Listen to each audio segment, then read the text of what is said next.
This weekend I decided to stop off at the fruit store at one of our local flea markets. While I was there, I felt a bit peckish, so I decided to go ask my husband and the kids whether or not they were hungry, so we decided to go to the food court. Well, I don't always visit the flea market, but I think the last time I did was about a year ago, and so I decided to get something to eat and I was sitting down. Well, this vendor in the food court, for which I'm very familiarized with, decided that she wanted to come over, and my daughter, my son and my husband, we were all sitting down as a family. They are the younger ones, and wherever we go we're always with our kids. We're never alone. So as we sat there, she came over and this vendor started looking at my daughter and she started saying, "Why is it that you don't respect yourself?" And I kind of quickly picked up that she was trying to say, why is it that young people don't respect themselves? But I guess because of the English and the translation, it came out differently. So I could instantly feel my daughter's mood, her spirit, so to speak. So quietly I stretched my hand out onto the table and I kind of grabbed a hold of hers and I held it. I thought, you know what, let's give her a bit of comfort and try to explain to her what's going on without explaining. My daughter's 18. She's not a kid, but she's still a kid. And so the woman starts, and then it went into religion and Christianity versus Islamism, and she's Muslim and we're Christians, and I just sat there and listened throughout the entire conversation. I had nothing to say because the Spirit of God just told me to be quiet. The Spirit of God told my kids to be quiet. My husband literally got up and just walked away. He couldn't handle stuff like that, and he's not a man to have two words. He's to the point, and so before he could say anything, he just got up and left. Well, she was working her stall that she sold food at with her daughter and I believe it's her brother. And her daughter came over to get her assistance to do some stuff at the stall.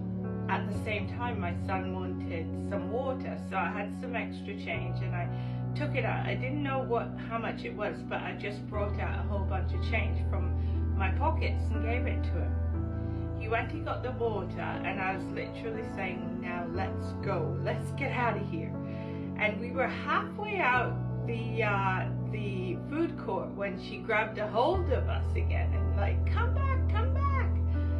And so I sat there, and my son came over, he put the rest of the change down for me to take up and put it in my pockets. And she started cautiously touching the money and then pushing it back towards me. And each piece of coin, she kept talking and touching the money and pushing it back to me. Well, as she was doing that and talking, it was like the Spirit of God just came down and said, do not touch that money. No matter what it is that you do, Liz, believe me what I'm saying, do not touch that money. So I had some napkins and I kind of covered the money with it nonchalantly while she was there bugging off and talking. And so then she kept taking the napkins off and she kept touching the money over and over and pushing it closer and closer towards me. Then she started talking about LGBTQ and her daughter and all these things, and I've done everything for my kid, and what else do I need to do? And I said, what you need to do is to pray. I pray 5 times a day, she tells me. But at the end of the day, what exactly are we praying for? Are you praying that your daughter will be okay? okay? Or are you praying for change? Because when our kids go through situations where we're not in line with their decisions, the idea of praying for them to change is not what we should be thinking. That should not be in our mindset. What should be in the forefront of our minds is to pray that the power of God keeps our kids safe through whatever it is that they're doing, and in the process that God will teach them the right way and that they will change over time. You see, sometimes people want to fly, they want to get things done, but what they need to realize is that they have to give up what's weighing them down. You're not always going to get the response you want because you're looking at things the old way, right? I believe her intention was to use some sort of witchcraft against me.